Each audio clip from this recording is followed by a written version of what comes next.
দেখো বন্ধুরা, সন্ধ্যেবেলা রেডি হয়ে নিলাম। রেডি হয়ে একটু শিবতলায় যাবো আমাদের এখানে আর ফুচকা খেতে, কারণ সন্ধ্যে থেকেই মনটা যেন ফুচকা ফুচকা করছে।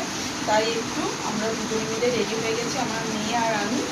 চলো ফুচকা খেয়ে আসি একটু শিবতলা থেকে। দেখো বন্ধুরা, এদিকে আমি ফুচকা খেয়ে নিচ্ছি আর ঘন্টার আওয়াজটা শুনতে পাচ্ছ তো, ওটা আমাদের বড় বাবার পুজো হচ্ছে ওই সাইডে। আর এদিকে আমি ফুচকা খেতেই এসেছি, তাই জন্য ভিড় ছিল। আমার মেয়ে খাওয়া হয়ে গেছে, এবার আমি খাচ্ছি ফুচকা।